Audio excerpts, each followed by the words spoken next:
All right. So thank you all for coming out, showing up online for this Ruskin Art Club event. My name is Tyson Gaskill. I am the current president of this organization, which is Southern California's oldest social club and has been in existence since 1888. Throughout the year, we have a rich array of events and activities that touch upon the intellectual output of John Ruskin, the 19th century British polymath, whose interests ranged from art, architecture, ecology, labor, and much, much more. This is a special summer encore event for us, and you probably already have an inkling of what our guest speaker will be discussing. But to properly introduce her and hear how this talk ties into Ruskin, I'd like to welcome our executive director, Gabriel Meyer. He is a poet journalist, hyphenated there, and an award-winning foreign correspondent who's probably forgotten more about Ruskin than any of us have ever learned about him to begin with. So Gabriel, please take it away. Thank you, Tyson. Welcome, everyone. I thought, well, I can't actually resist reading a little Ruskin at the outset of our evening, tied very much into the theme that we'll be looking at, the illuminated window. I'm reading from Ruskin's notes on modern painting on glass, which of course he critiques in comparison with medieval glass. This is from volume 2 of The Stones of Venice. Um, uh, People can be forgiven for never having read it. It's in Appendix 12, but it's notes on modern painting on glass. I'm just going to skip around a couple of paragraphs. All art, Ruskin says, working with given materials, must propose to itself the objects which, with those materials, are most perfectly attainable, and becomes illegitimate and debased if it propose to itself any other objects better attainable with other materials. The workman has not done his duty and is not working on safe principles unless he even so far honors the materials with which he is working so as to set himself to bring out their beauty and to recommend and exalt as far as he can their peculiar qualities. If he is working in marble, he should insist upon and exhibit its transparency and solidity. If in iron, its strength and tenacity. If in gold, its ductility. And he will invariably find the material grateful, and that his work is all the nobler for being eulogistic of the substance of which it is made. But of all the arts, the working of glass is that in which we ought to keep these principles most vigorously in mind, for we owe it so much, and the possession of it is so great a blessing, that all our work in it should be completely and forcibly expressive of the peculiar characters which give it so vast a value. These are two, namely, its ductility when heated and transparency when cold, both nearly perfect. In its employment for vessels, we ought always to exhibit its ductility, and in its employment for windows, its transparency.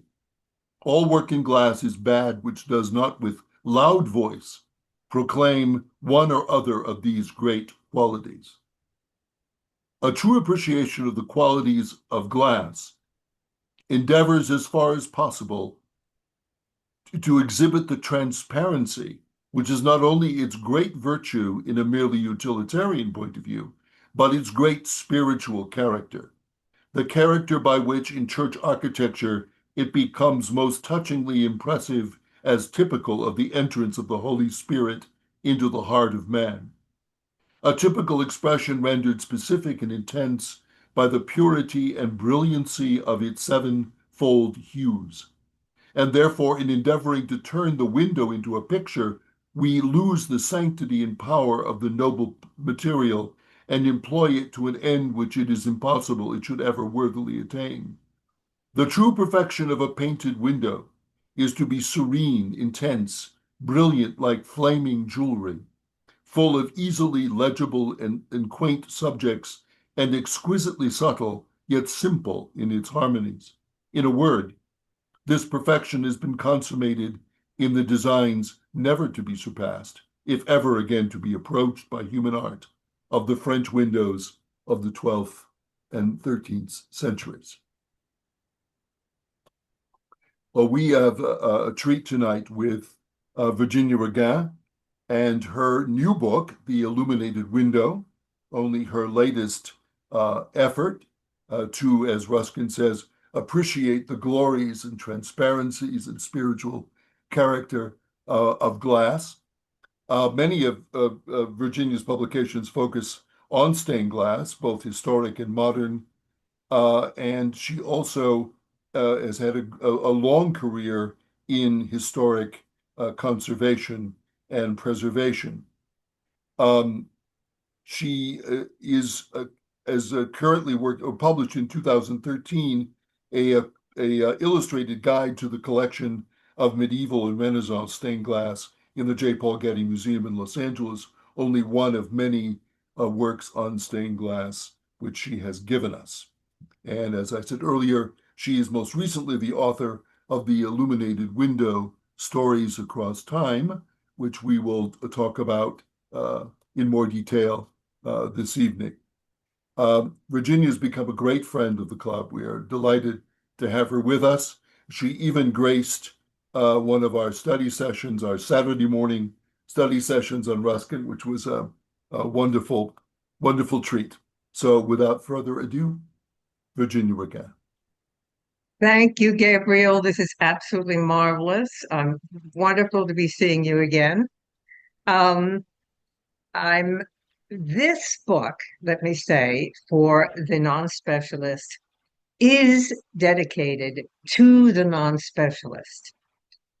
That does not mean that the subjects are slighted, I certainly hope, but that I have been encouraged by my publisher, Reaction Books, to focus on solid, discursible concepts so that the general reader can get into something and understand something in a broader context, so that instead of giving a sort of survey through the ages, this book has 12 specific moments, 12 specific chapters, and beginning with Canterbury Cathedral, which we will, and moving all the way up to the 21st century, going through highlights of sort of classic examples of great ensembles of stained glass. So, and I have to say, in preparing for this specific lecture, I was delighted to see that as I was encouraged to look at Ruskin a little bit more not a little bit more in depth, I did not find that fabulous quote that Gabriel has just given you, which I'm most grateful for, but I did find very superficially issues that I think you can easily see have something to do with art of the glass that we're looking at.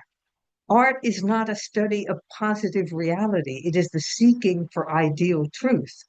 Nothing better exemplified than the 12th and 13th centuries we just talked about. And that there's courage for an artist to look at this.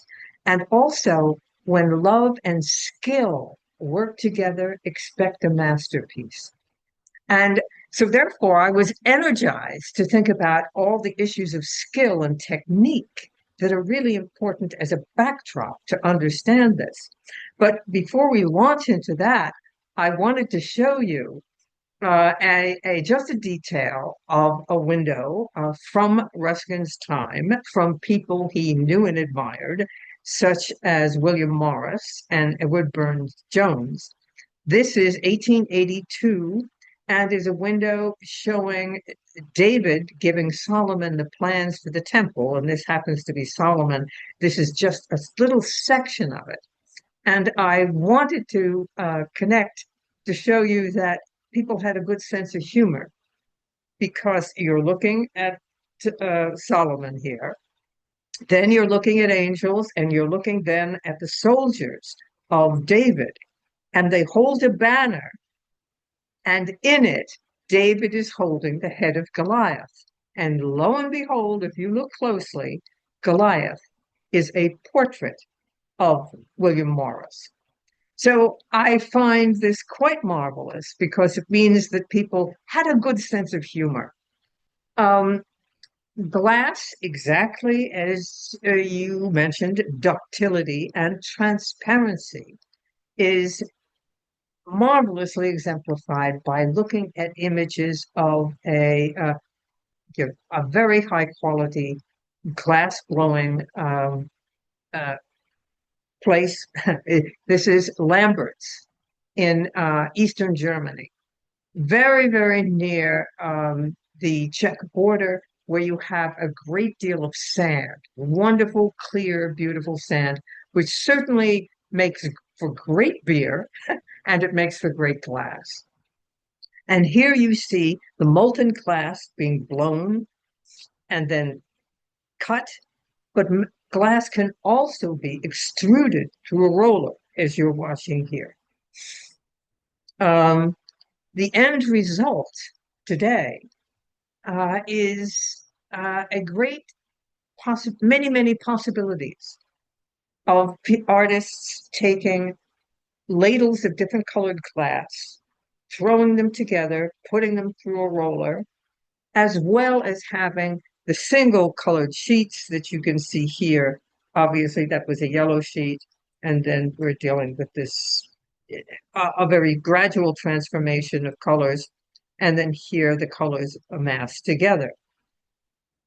What you're looking at on the left is quite typical of a selection area.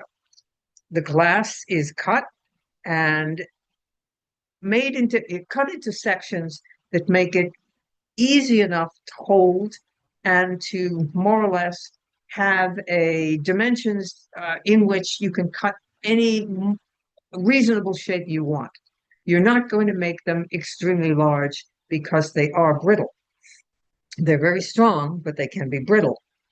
And what I'm juxtaposing to that on the right-hand side is the another technical issue that comes. You have the material called glass, and then you need to have a design made that will work with what the artist and the client have agreed upon.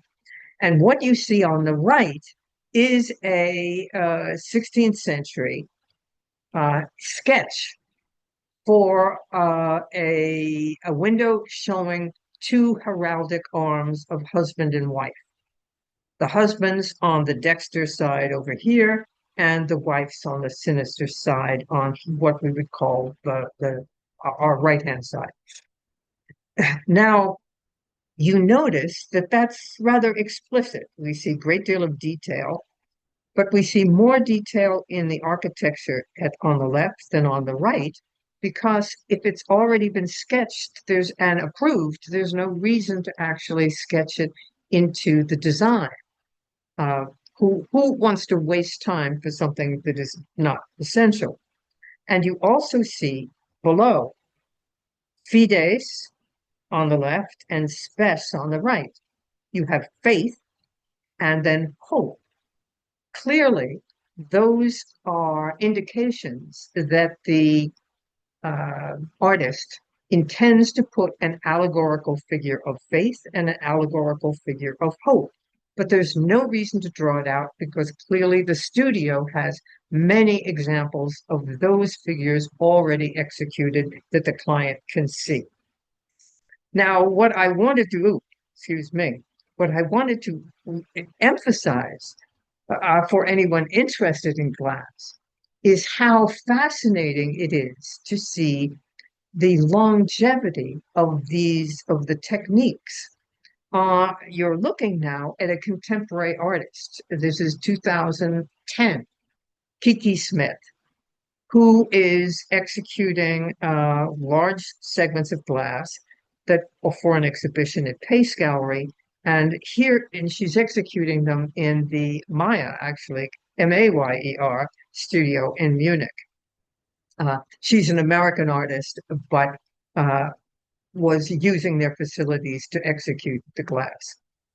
you can see that in many ways, this is very much like painting, almost like Japanese or Chinese um, silk painting, that the artist literally takes a neutral paint, grinds it with a binder, and then makes it either a soft wash or a hard line in which it can be manipulated in any way. It is quite easy to do, may I say. And when I say easy, technically easy once someone understands how to load the brush. It is then fired in a kiln to make that paint actually uh, softened out. It makes the surface of the glass a little bit soft, and the paint reaches a flash point, goes liquid, and actually sinks into the glass. So it is no longer painting on glass, but painting in glass. And these are the results, historic results. On the left-hand side, you're looking at a 15th century piece that is actually then handled with what is this yellow is a silver stain. And this is English. You can just see the charm, absolutely, of the angel with these wide eyes as he's playing his lute. On the right-hand side, the date is about 1200, with a panel that is associated with Notre Dame in Paris, but it is now in the Cluny Museum. And you're looking again at the application of paint in various ways. Here, clearly outlining the face and the hair, you see a very solid, opaque lines. Then here you are looking at lines that are much softer. And significantly, this paint is on the opposite side of the glass. So the artist in 1200 is quite sophisticated, even for a piece that is going to be far away from the spectator, to be able to create dimensions so that we get this evocation of three-dimensionality, not a depiction, right? Not a copying of, which Ruskin would approve of, but an evocation of thought to make us look and think of a three-dimensional world. Now, I now move then to how is this class, how that we have some understanding of how that piece comes together, how this works.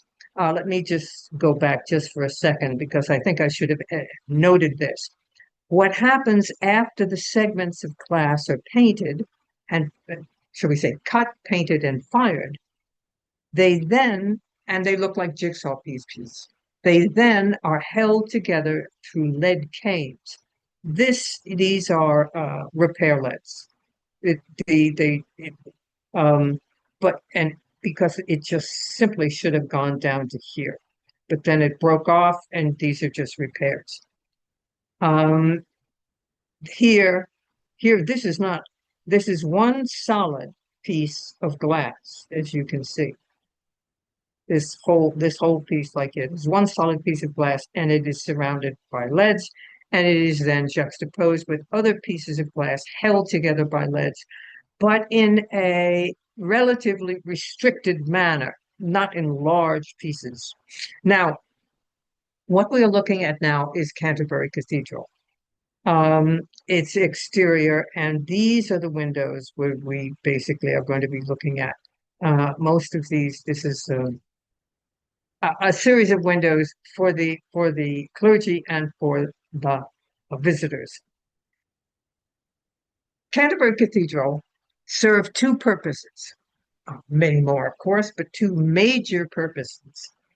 It was a martyr's tomb that attracted many people, and you all know about this, obviously, through the Chaucer's Canterbury Tales. At the same time, it was a monastic site of deep erudition. So there was a popular outreach, and there was an erudite group of internal users. Now, The clergy who were there, routinely, excuse me, the clergy who were there and routinely meeting together in choirs to pray at fixed time of the day, that basically was their job, as well as their studies, they installed windows of great complexity. And most of them were focused on a concept called typology, meaning the relationship between the Old Testament as a precursor to the New. This window is 1178 80, and it shows basically the adoration of the Magi. So what I wanted to present to you is that you are looking down the center and you are seeing the New Testament. To the left and to the right, you are seeing the Old Testament, but with a twist, because these were very, very clever clergy.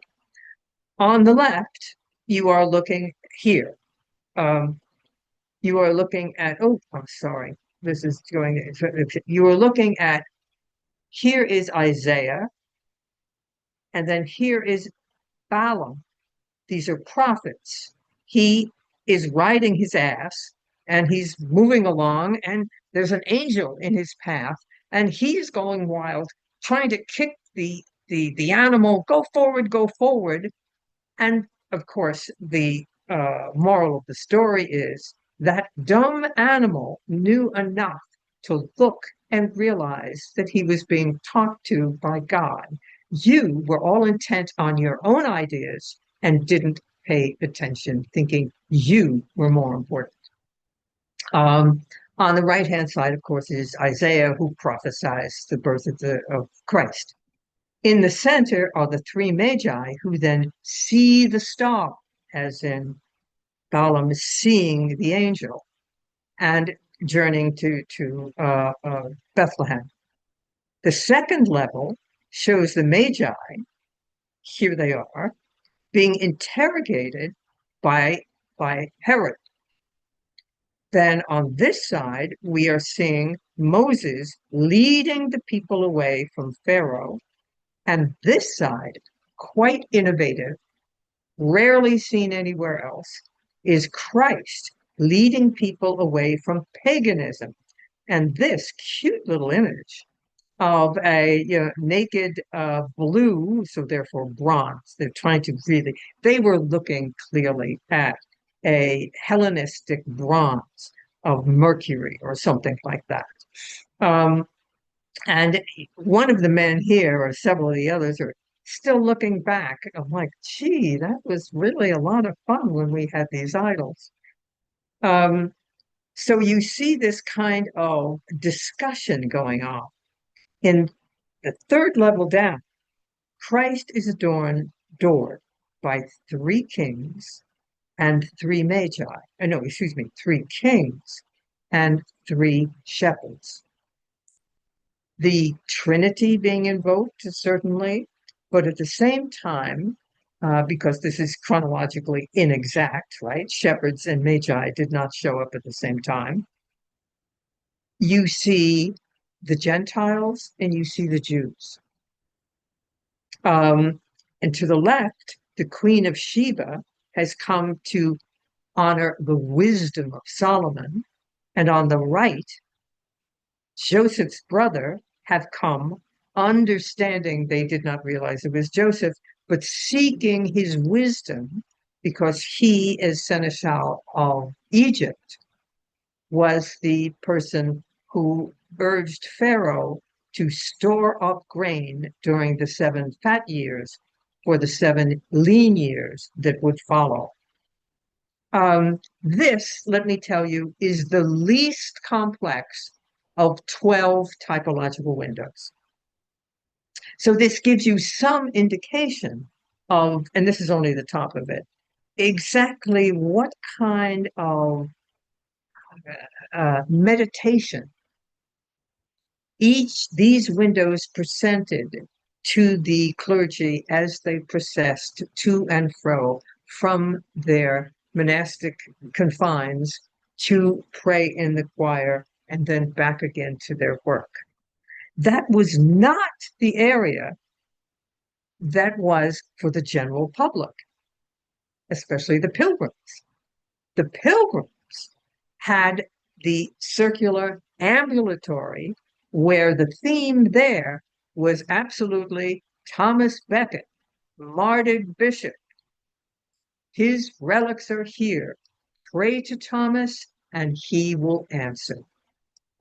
Basically, Canterbury starts out with, the explanation that when the weather gets nice, people want to go on pilgrimages and they go to the holy, blissful martyr that they seek because he had helped them when they were sick.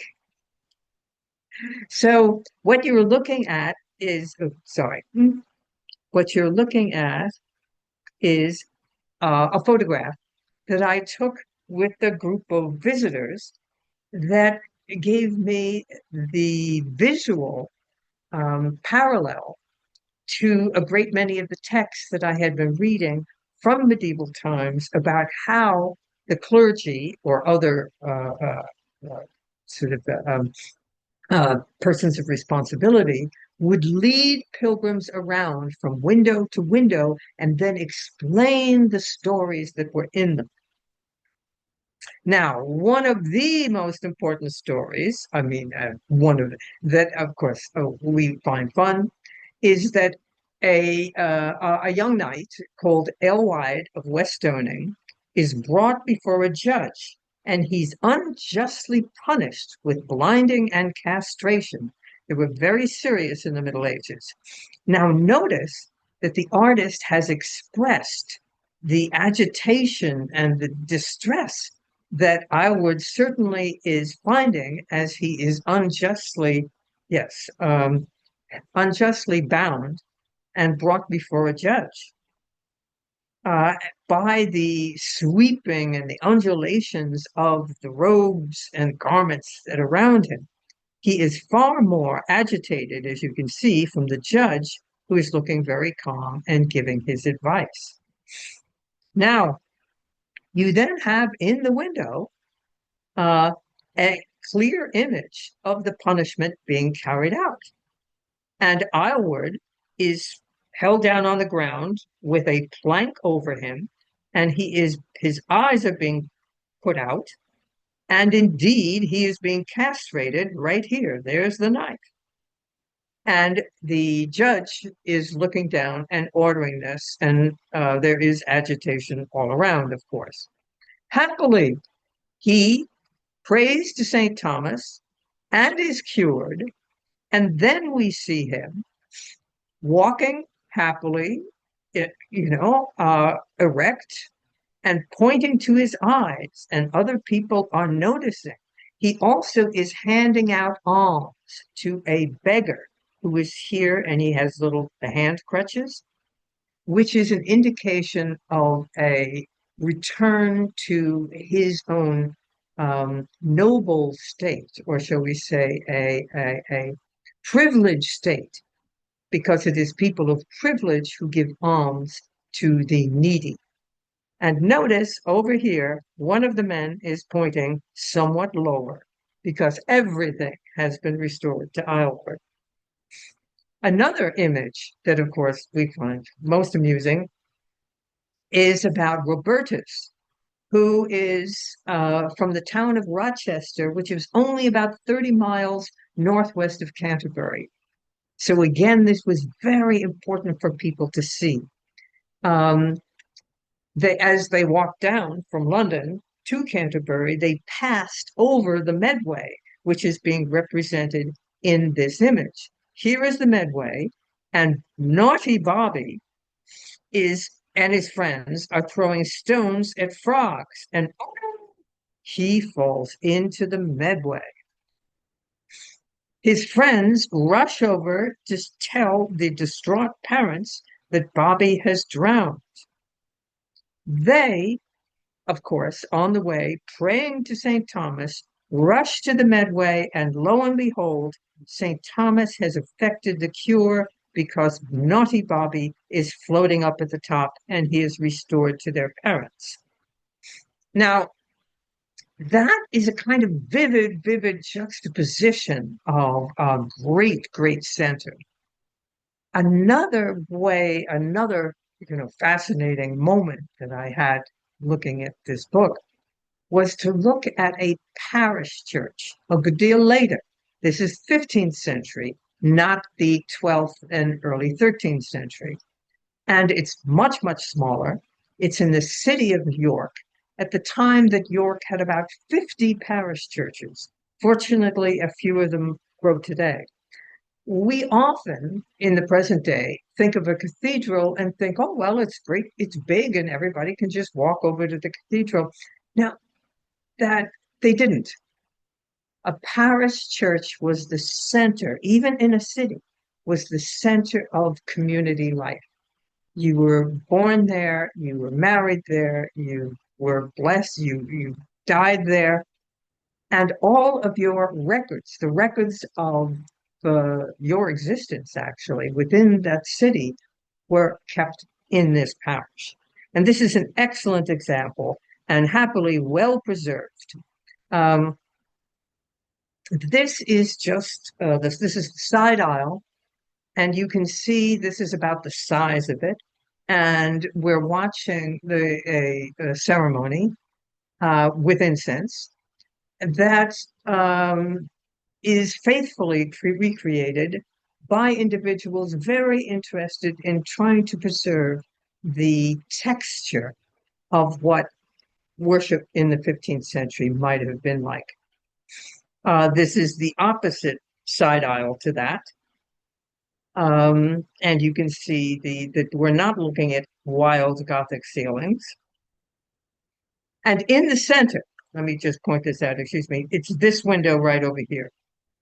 In the center, the most important window in the church, of course, and we see this on the left-hand side, it is quite clear that the subject matter is connected to individual people in the parish and their lives.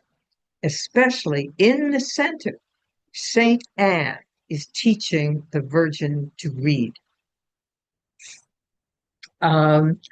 Clearly an indication of the importance of the female as well as the male patron.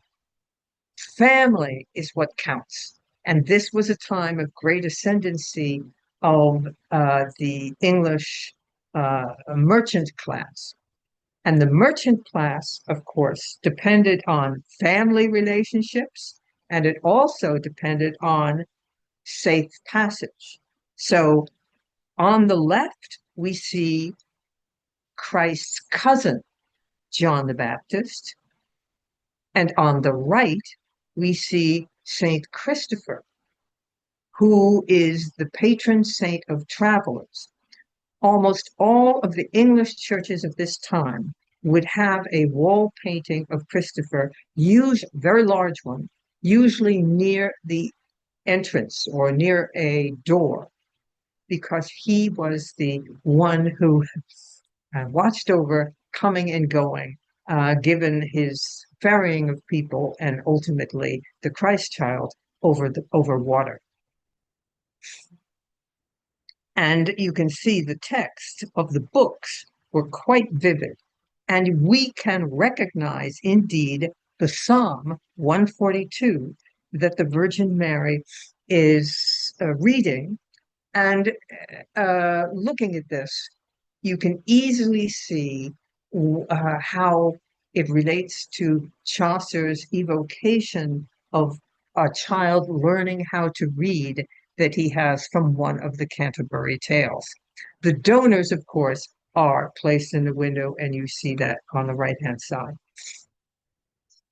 Now, in several other windows, you have specific scenes that are connected not to Latin texts, but to English texts. On the left, we are looking at works of mercy that were taken from the Lay Folks Catechism. And they basically speak about people's need to help other people. It starts over at the upper left with you must feed the hungry, you must give drink to the thirsty. Next one over, you must give shelter to those who are not who need it. Then you must clothe the naked, you must visit the sick, and then you must succor and help those who are imprisoned. The seventh work of mercy is to bury those who is to bury the dead. That is not here. It wasn't a part of it, and I think it was just a part of the, because in general, this is mostly then for the clergy at this time. Excuse me.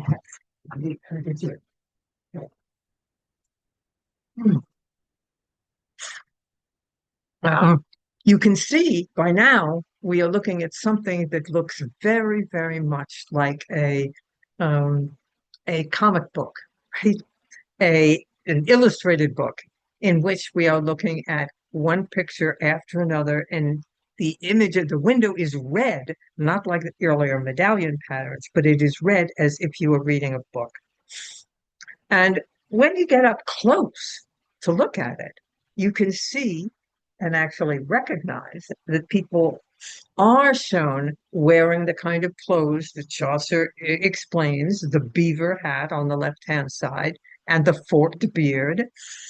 And on the right-hand side, I'm showing a image that I happily was able to take when I visited York and was able to see a performance of the Corpus Christi plays, which were local presentations for the week or the octave of Corpus Christi that were in effect at least from 1375, in which local uh, unions, we call them unions, like corporations, trade groups, bakers, plumbers, carpenters, would take certain sections of the history of salvation, in starting with creation, and parade through the streets on these pageant wagons, and then stop and then present the event. And I just found that the three-dimensionality and the clarity and simplicity of the drama felt so much like what I was looking at in a window. Now, there are many, many, many works that I could have looked at for all of these things. But one of the ones I was particularly interested in was Swiss glass. And I really know very little about Ruskin and his connection to Switzerland or Swiss culture. But the sense of the dignity of labor, to me, and was so much like what Ruskin was advocating. So, and in at the same time also, I was looking at Voltaire, living a century before, who, of course, was an adamant and vocal advocate of liberty and the dignity of the individual. And he wrote this poem, Happy Helvetia, to what charter do you owe your liberty? Oh, to your courage, your resolution, to your mountains. But I am your emperor, but I do not want you any longer. Right? And so it's this very clear, I think, powerful voice telling us that people themselves have dignity and should be respected. And Switzerland was Europe's first democracy. And early on, they knew that they needed to have a confederation. That's what it was called, basically. A confederation, and each one of the cantons had their own kind of banner. And what we are looking at here in a Chronicle of Lucerne in the early 16th century, shows you a typical council room or tavern or a piece of architecture in which people gather. And in the windows, you see these kinds of bullseye or lattice work that are being shown in a very simple way because this is a small illustration. What you are seeing then is the banner, the characteristic heraldic banner of each one of these towns. Over on the right, this, of course, is a full-scale image. This one is the city of Bern. And of course, you're seeing not only the bear on the bend here, but you are also looking at bears who are the supporters and holding the banner. Now, in particular, I wanted to focus on here this panel that was given by donors Thomas Neumann and Maria Speckham, and from 1648, mid-17th century. And with the inscription up above that is down here, and the inscription below, which explains who they are and include his name, her name, and then explaining what he did, which said that he is a smith, a smithy, and that he makes horseshoes, and he also makes weapons, and and for the town. But here is an emblem book. Here is words from an emblem book that was published 1622, a little bit earlier, in which you're looking at the farmer, Bauermann, of course in Latin, agricola. And this description, I won't, I'll read on the next page, but this is the text that he has over here, of course, and it's in Swiss German at that time. Now you're watching two men greeting each other. The farmer, they're greeting each other outside the town. Now, what you have then is the artist demonstrating that he and his client know this image, that print culture unifies people. So they know this image, and happily, as they were doing, as the Swiss constantly did, here the wife is added as well on the left-hand side, just as her name is added to the inscription, and her coat of arms is on the right-hand side, his is on the left-hand side. Now, so he identifies his profession, as I said. This is very Ruskinian thought. Now, this is what the inscription says. With his business, the farmer is the essential element in the world. The craftsman, the nobleman, the scholar are nourished from the farmer's products. As one who truly understands his trade, the farmer is a gentleman.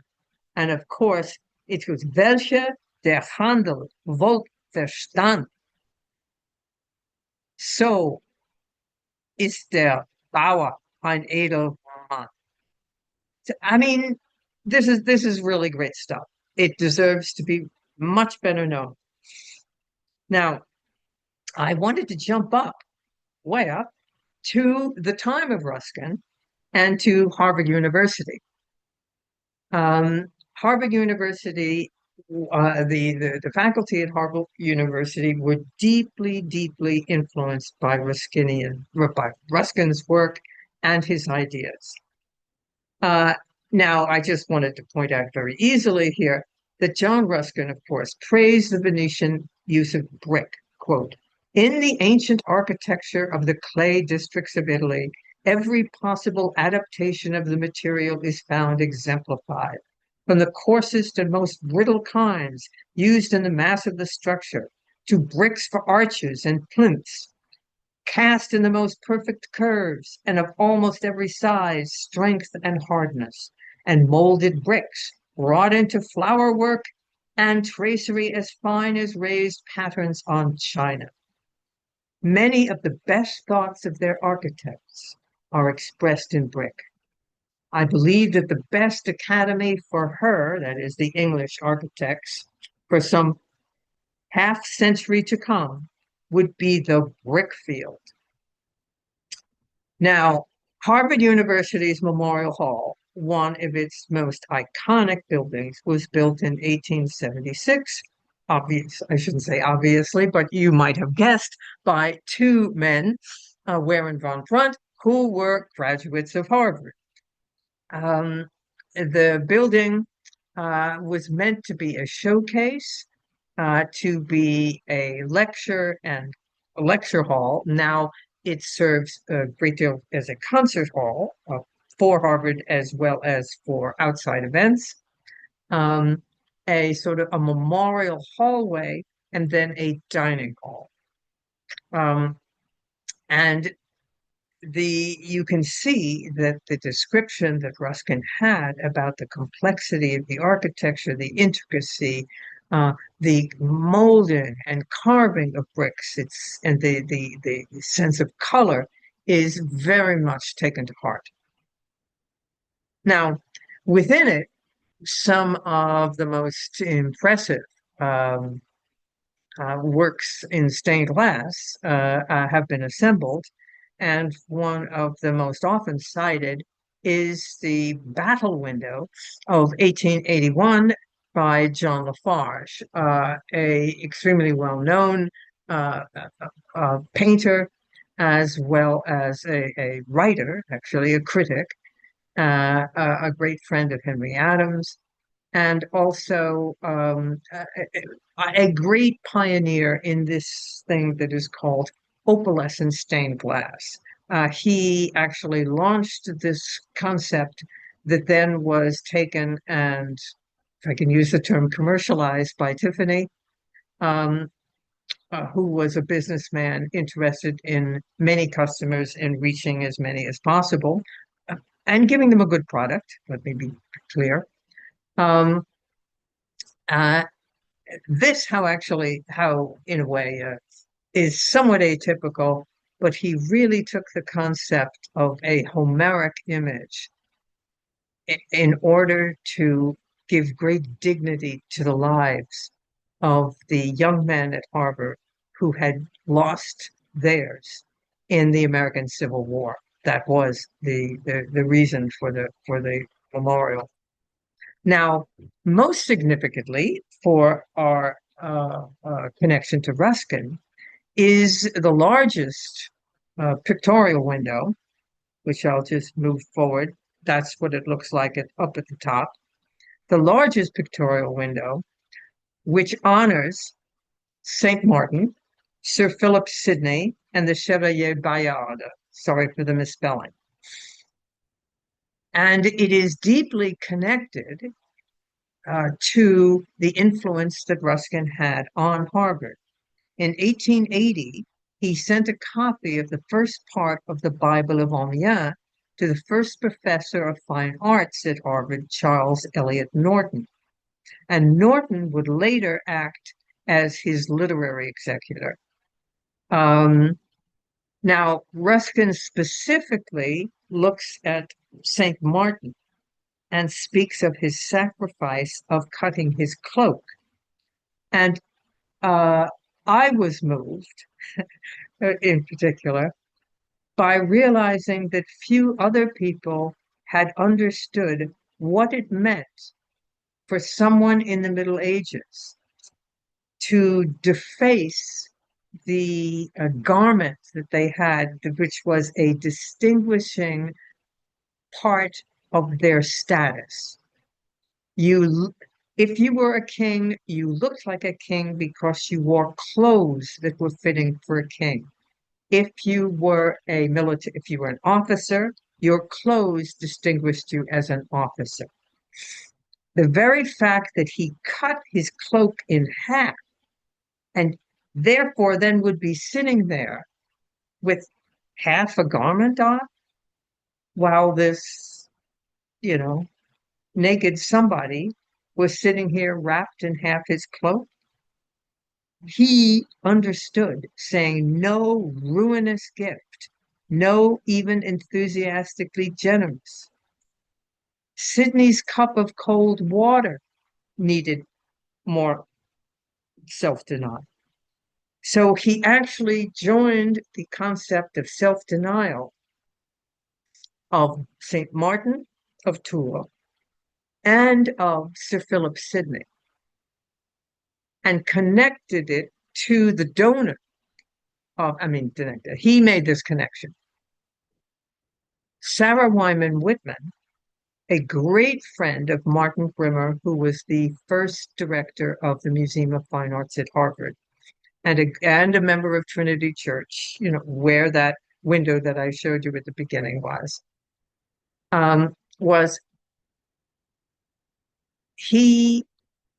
the effort here by the people who admired Brimmer was to honor him. And they honored him with the thinking that had been already laid down by Ruskin of service. And service even when you looked like a fool. And I'm thinking some of the encouragements that Ruskin had for people, intellectuals, to do manual labor. Now, and I just wanted to show you, lest you didn't realize the glory, of course, of the Gothic that is a part of this building. Now, quickly, I just wanted to say that there's lots of other stuff in this book. And I wanted to make a connection between Art Nouveau, which I don't speak about a great deal, but the concept, indeed, of the entire interior. And one of the best examples, from my standpoint, was the Palace of Music in Barcelona. That was around 1900, 1905, 1908. Very, very much exactly what the Tiffany and the Wright interior were striving for later. Now, Tiffany was an able individual with a great deal of ability to be able to work with others. And certainly, like Ruskin, to honor the materials and to honor the workmen who are capable of using those materials. So we see that he exploited the opportunities that he had at the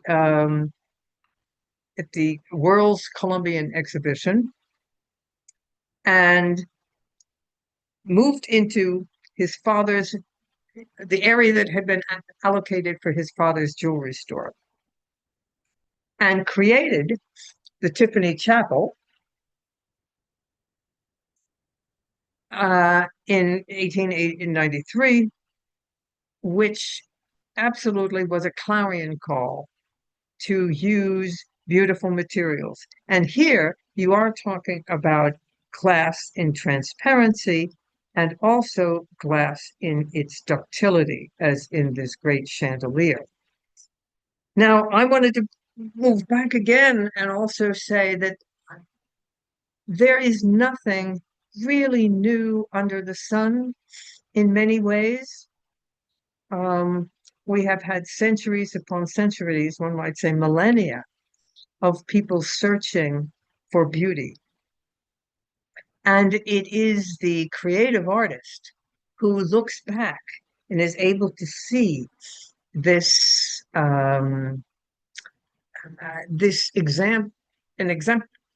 example of what's here,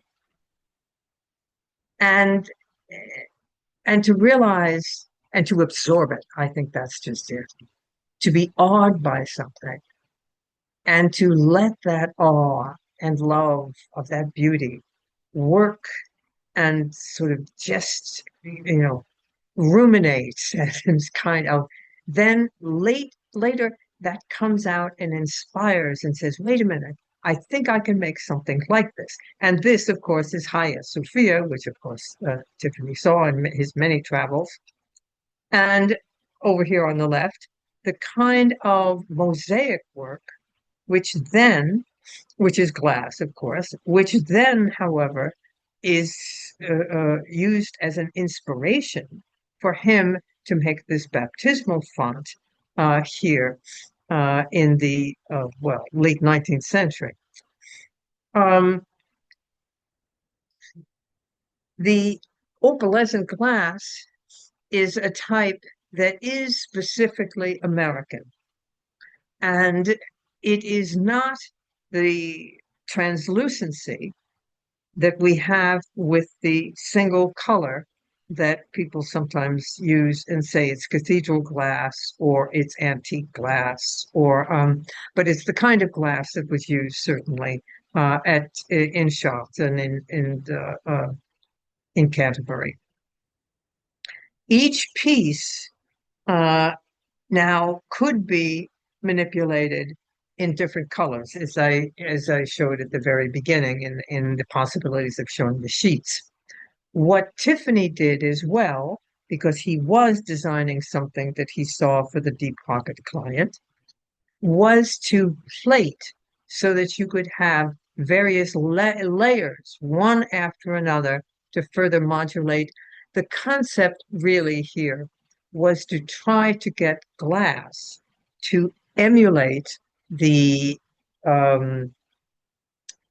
transitions that you could get with color when you were using oil paint, but to infuse that technique with something that was still transparent and brilliant. Now, I actually see Frank Lloyd Wright as someone following in that same impetus that we saw from Barcelona or with Tiffany.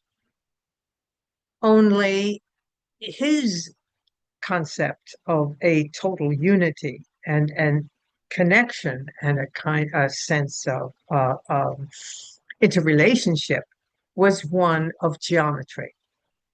So here you are looking at a house in 1924,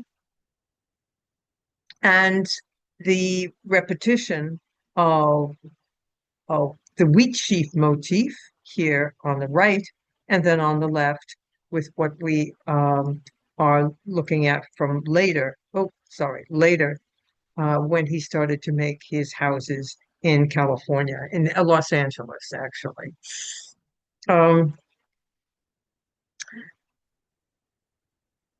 The last section in my book has to do with not a single monument or group, but basically with the concept, a broad concept of glass, light, color, and its spirituality. Even with an image, as certainly as you could see with Canterbury, we began with that. Even with an image, the concept that light transformed that image is certainly something of deep spirituality. The contemporary world, and for quite a long time, of course, the Islamic world saw abstraction and pattern as direct means of evoking the divine. And here, the Pink Mosque in Shiraz, Iran, basically late 19th century, however, is a well-known example of pattern that you can see in both mosaics of mosaic of the floor and of the ceiling, and which, of course, and on the floors you also have rugs. The stained glass is in a system called a tessellation, meaning that you can look at it in a variety of ways. In that you can see a pattern of a star, or you can see a pattern of a triangle. There is no sort of foreground and background. You are looking at a sort of fluctuating relationship in which there's a vibration across surface, which, from my way of thinking, is exactly what the Middle Ages did. And in many ways, I think what all stained glass does, somehow it is just not possible, given light moving through a window, to evoke any sense of progression or depth in the same way that you could do, let's say, if you were painting, if you were a Raphael painting an image of a Madonna and with mountains in the background. And this indeed is just a side area, and you can see that the effect of the light on the materials. And again, we're back to Ruskin and his great sensitivity to light and how that operates with architecture that certainly absolutely enthralled him from Venice. Now, you have contemporary artists. This is Romy Fischer, a Swiss woman, but a woman, she has worked in Germany and Italy as well as Switzerland. And this is a Lutheran church that was basically from the 19th century, was not destroyed in the World War II. But the decision was that they wanted to have windows that would reflect the time of day inherently, but also across the hours as they passed. And here I'm showing you how she was deeply invested in working with the Lambert studio, the studio that I had shown at the very beginning, in where you saw someone blowing the glass, and working with them and deciding exactly what tones would be perfect for installation in various windows of the church. Kiki Smith, who we saw earlier making a drawing, was called upon to design a new rose for the Eldridge Street Synagogue in 2010. The Eldridge Street Synagogue is a late 19th century construction that was at the heart of the diaspora, actually, that came to New York of Jews in the 19th century and settled in Lower Manhattan. As you're well aware, right, the context that people were coming in and working in sweatshops, and they were living in tenement houses with many people to a room, certainly at that time, no air conditioning. And then, even today, when we look, it hits you. You realize they walked into the synagogue and they knew that God loved them, that this is what heaven is going to somehow be like. She used epoxy to link sections of glass that were all cut, as you can see, from different colors.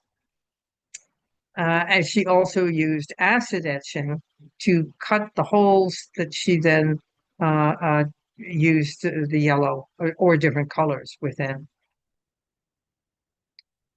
Time will tell about the epoxy. Now, the very last person I want to mention is wonderful Joan Villagrao.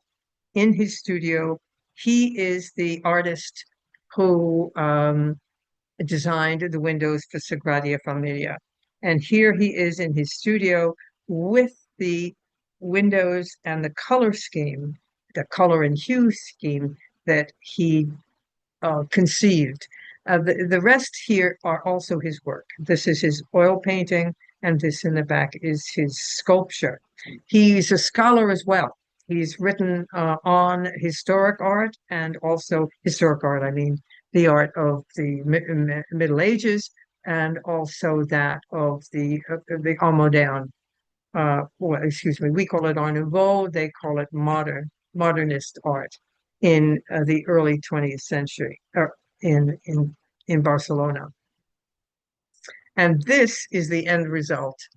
Now, Sagrada Familia is one of the most visited areas, and I have great pride in the people who are handling this situation and enabling it to become a tourist attraction of high value, but at the same time serving as a religious site. So this is Ruskin, I'm sure, would have been thrilled walking into this building. So that basically is all I have to show to you, and I should probably find a way to stop. Ah, yes, I have. I found a way to stop. Thank you so much, Virginia.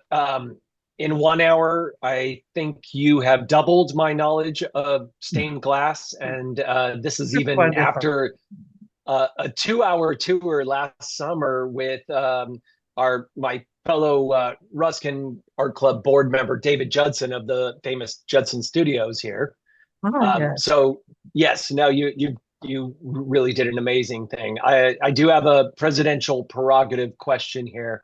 I'm guessing that I'm guessing that stained glass of a pedagogical nature was perhaps a bit more expensive to produce in the Middle Ages. I'm simply guessing here, so you'll have to correct me if I'm wrong.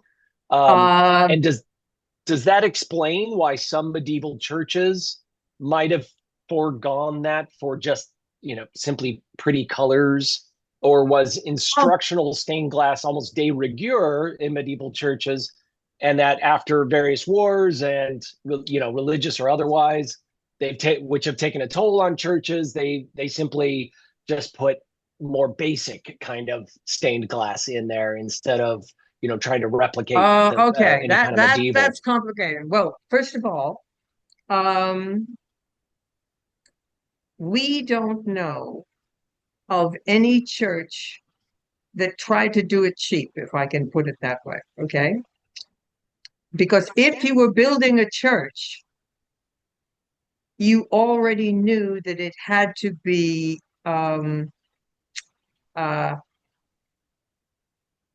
to be the right thing. There isn't any way you could have a shortcut. I mean, the concept that it would be unthinkable, actually. Now, what you did have, and the glass was expensive because of the materials. In the 19th century, people went back and they looked at a glass where there was old grisaille. That is, no, there might have been paint, but it wasn't colored. The glass wasn't colored, and there weren't narrative stories and things like that. And they said, "Oh yeah, that was cheaper. They put it in." No, no, no, no, no.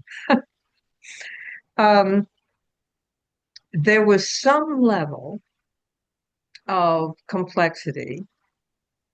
And we know that only later when we have agreements.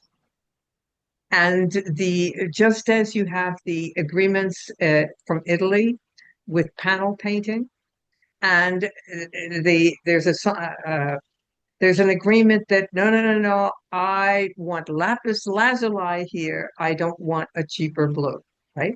I want true gold leaf. I don't want something else.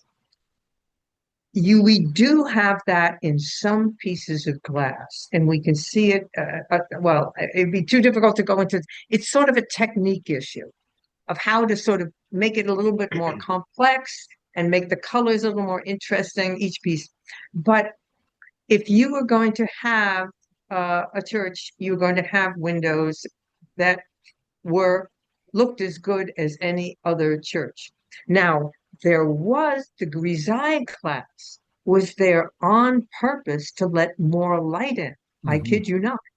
It was maybe less expensive than a smaller narrative panel, but to produce uncolored glass or a blue glass was not such a big difference because then you still had to cut it. You still had to put the lead came around it. You still had to get iron to set it into. You still had to put it in the window.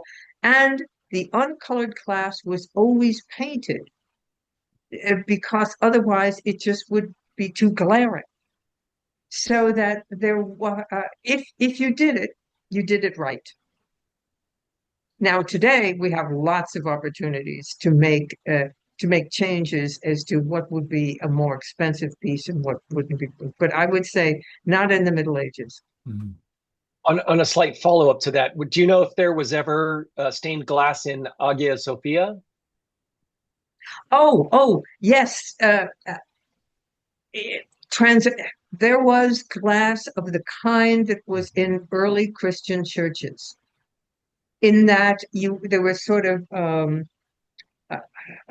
what's called transcene, meaning you have a pattern, and then you had pieces of non-figural glass, of course, set in them so that light could come through, and frequently there would be some color. That we have definitely information that Venetian glass was being purchased by uh, how do you say it's Constantinople, I should say. But that time it was The Istanbul, I Byzantines. suppose. It was Yeah. the Byzantines. Yes, the Byzantines. No, I meant Islamic. When you Ah, say hi, yeah. Oh no. I meant later. I'm sorry. I meant Hagia Sophia. No, Hagia Sophia actually not stained glass everywhere. Uh, I was just thinking of Hagia Sophia today. Um, Not stained glass, but Mm-hmm. there was glass. To be Yep. really, really honest, glass was expensive. Whether it was painted, wasn't, and you had designs in it, and you had figural narratives like pictures of people in it. That was an individual decision as to what you wanted to do. But glass was always expensive. Mm-hmm. Right. Yeah. In Virginia too, got with it. Hagia Sophia, not not the mosque, but the church. You have the clerestory windows around below the dome, Yes, lighting the yes, dome. So lighting the those dome. clearly would have had glass of some sort. Yes, they would have had glass, and but all the way through Hagia Sophia, because from its origins, it's Hmm. the Christian cathedral. Hmm. Um, the emphasis was on geometry, Yes, yes, yes. so that it wasn't Mm. pictorial. In fact, there is the area where that wonderful image, of course, of Christ, John the Baptist, and Harriet is there. The Jesus Uh, grouping, yeah, yeah. Yes, um that of course is what is it, 4 centuries later? Something like that. It's Well, yeah, much it's later. later. It's It's even early Middle Ages, and it's Yeah, in the it's much gallery. later. Excuse me? It's in the gallery, which is where It's in the the gallery. Oh yes, it's in the gallery. It's not meant to be seen by people. The place is so large. And the mosaics that then are added, they're added like 13th century or so. But clearly Hagia Sophia, like the Pantheon, Mhm. really, was meant to be a symphony of materials and patterns Mhm. and sacred geometry. Mhm. Absolutely. And other places, like we saw with Canterbury, right? It was meant to be very pictorial, very discursive, as well as being beautiful and transcendental and all of this. So, but all of Right. these were just simply decisions. Uh, I guess I want to say there's no sort of universal as pictures are good or pictures aren't bad. Even for Christians, we just said, these instances of having a great deal of uh, emphasis on sacred geometry. Mhm. Thank you. Oh, Um, I think, Gabe, shall we open this up to anybody else Oh, if they have yes, any absolutely. questions? Feel free to raise your hand, or you can just pipe up. Um, unless, Gabe, did you have anything you would like to start off on after me? While people are thinking, let me just quickly mention that next year, 2026, is a Gaudi year, the centenary of yeah. his death, and we're going to make a big deal of it next year. One of the things Mm, because Ruskin was such a it's not well known enough that Ruskin was a huge influence on Gaudi. hmm. And he read Ruskin Wonderful. intensively, and some of his, well, the whole notion of the Sagrada Familia with the the fiesta of natural forms, Yeah, that very much comes out of Ruskin's notion yeah. of the Gothic Yes, yes, yes. as a reflection of natural of nature and natural form. So anyway, Hmm. we're looking Oh, maybe next a year from this September to have a kind of maybe even an exhibition and some lectures and symposia on Ruskin and Gaudi. So we're oh, that is absolutely wonderful. It's he materials. I have to say, with Gaudi, I mean, wonderful, wonderful. Have you seen Park Well, the yes, park yes, that yes, Gaudi yeah, designed? yeah, yes, yes. Oh, don't you just fall in love with it? It Oh, is so, absolutely. I mean, there's this great architect and serious and all of this, but at the same time, there's such a charm and engagement Mhm. with walking walking in this area where the mosaics are look like anything that any child would think that they could do and want to do. It's just meant to reach out Yes. to people and saying, this is you. Just enjoy. Oh, yeah. Oh, how wonderful. That's great news. I did not know that. I think that'll be a great contribution. And I hope that I mean, I'm sure you're connecting with the people. I can give you some names of the people We'd who've appreciate it. been around Great. County there. Yeah, I mean, who are working in Barcelona. Yeah, that's It's great. certainly reminiscent of Port Mary Wales, isn't it? Just in like this crazy confection of styles and whimsy. Oh, you mean Sagrada Familia? No, Park Güell. Just Oh, Parkwell. I'm sorry. Oh, yeah, Parkwell. Yes. Whimsy, yeah. charm. Yes, Yeah. absolutely. Absolutely. It really is. And I just want to say also about stained glass. There are many, many people now who do it. You can do it as a hobby. Now, Mhm. in that they're quite locally. I mean, should anyone actually even be more interested in sort of how it's done? They're all around. I mean, many, many cities, many, many places.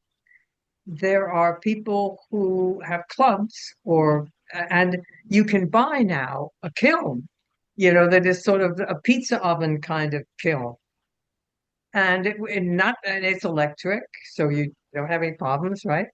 And not expensive, and actually cutting glass is pretty simple. And as I just said, honestly, painting it, Mm. um, it takes um, if you've ever done watercolor, there's no question that you can easily pick up, uh, uh, you know, uh, vitreous paint and being able to work on it. And it's lots of fun. And you can easily sort of hang these lovely, charming things in your window. And I would definitely recommend it when you sort of know what everything's going on. Do any of our guests have any comments or questions for our guest? Or is everybody's just wowed? Oh, here we go. Cheryl looks forward to reading your book, Virginia. Oh, I'm very happy to. And Yeah, yeah. Okay, here's the book. Here's the book. It's showing you. Yes. Speaking And of actually, which, speaking of which, Could we put Um, information on the book in the chat? Can we do that? what I should do is give you, I mean, I think the easiest thing actually what makes it intimate is that I'll just read it, but I can send it to you later. Um, it is more um, that the book starts out with something like with an introduction of the patrons and the process, just more or less the same kind of thing that I gave you. Then it's Canterbury, then Chartres, then the Sainte-Chapelle, and then Cologne Cathedral in Germany, which has four distinct phases. Well, four actually, yeah, four distinct phases, ending up, of course, with the early 20th century and the abstract windows in the transept.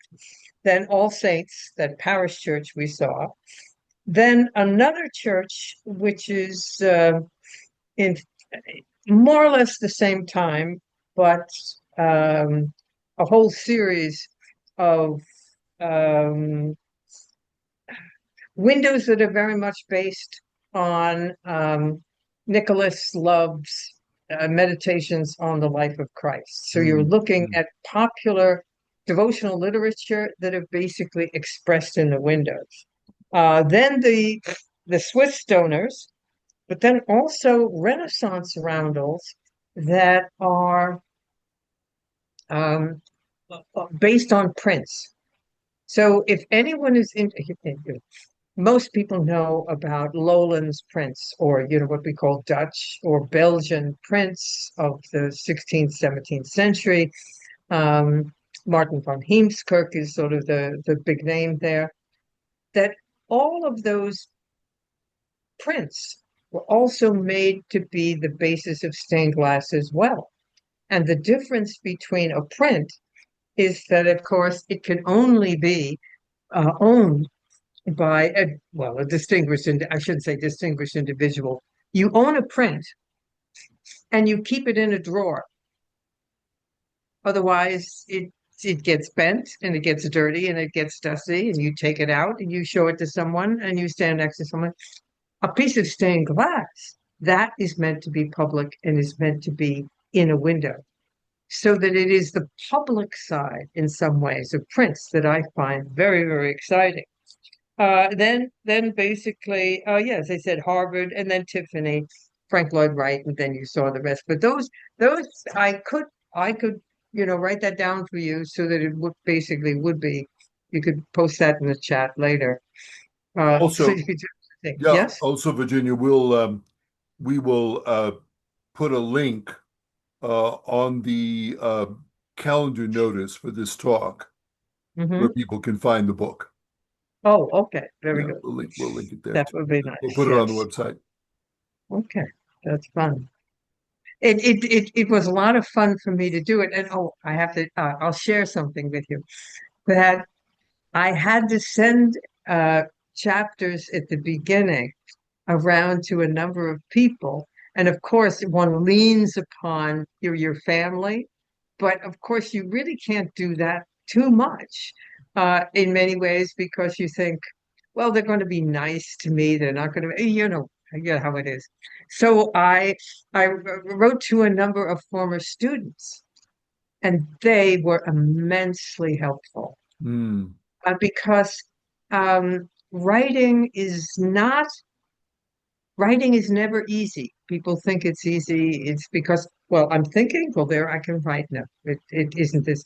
And the thing about, someone being a teacher or a scholar or whatever, is that you are used to writing to a certain kind of audience. And of course, it's very easy to think, oh, that's fascinating. Of course, I can go on and on in detail on this, And no, it might be fascinating to you and maybe five or six or maybe 10 or 20 others.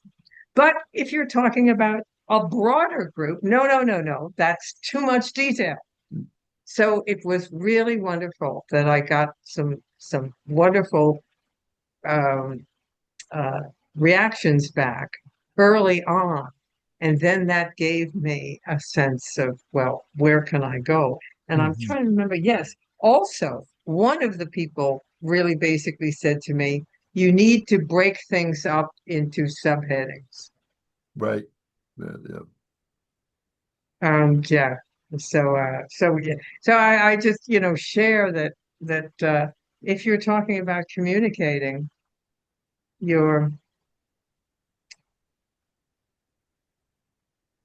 your best option is to experiment with people who will who like you enough to spend time with you and who share this, who share your interests and their interests to reach an audience, Mhm. but who are going to give you some very good advice about um, what works for them. Mm, So I'm very lucky. that's wonderful. Great Yeah, advice. it's No, very good. indeed. Just at one point too, just to make you brought up typology in the early part of your talk in terms of understanding Windows and how Mhm, sophisticated this interplay of Old Testament, New Testament types is.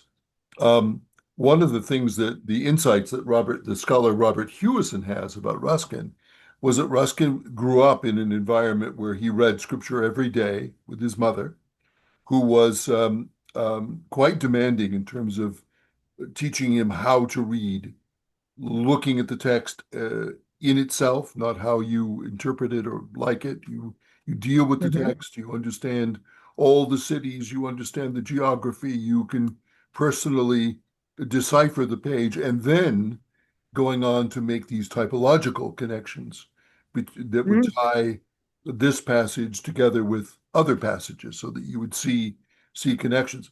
Well, what Hewison uh, uh, very insightfully remarks is that Ruskin's whole search in all of his endeavors, ecological, scientific, artistic, architectural, as well as biblical, is to look for types, which is to say, to look for the connections, to look for mhm. the patterns. What will connect object A with object B, and how are they related to a broader environment C? So he's Right, he's right. always looking for patterns, which I think were really born in him from that early education in typology, which then he carries Yes, into this even broader framework of believing that everything is connected, but then having to actually search through the mechanism uh, that that's, establishes how they're connected. So, that's fascinating, right? Yes, it is.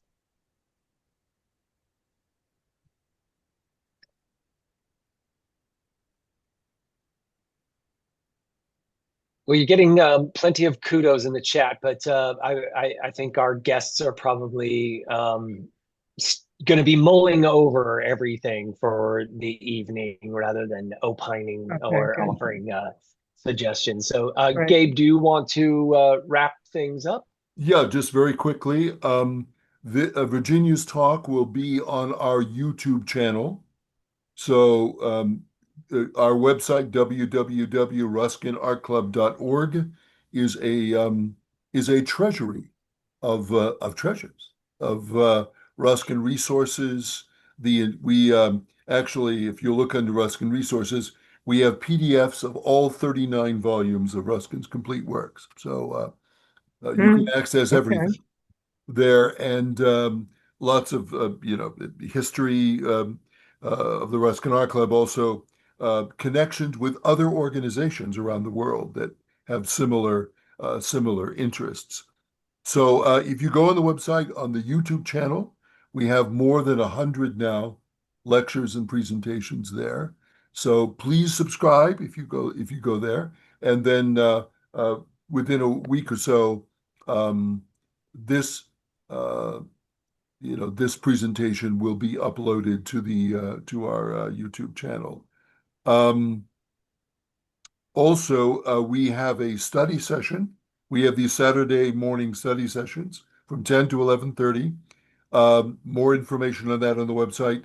And a whole group of us are studying the Stones of Venice this year. So we are kind of making our way through the Stones of Venice. We have a session this coming Saturday on the Ducal Palace, and there's information again on the website about how you access that chapter. And please join us. No Ruskin proficiency required.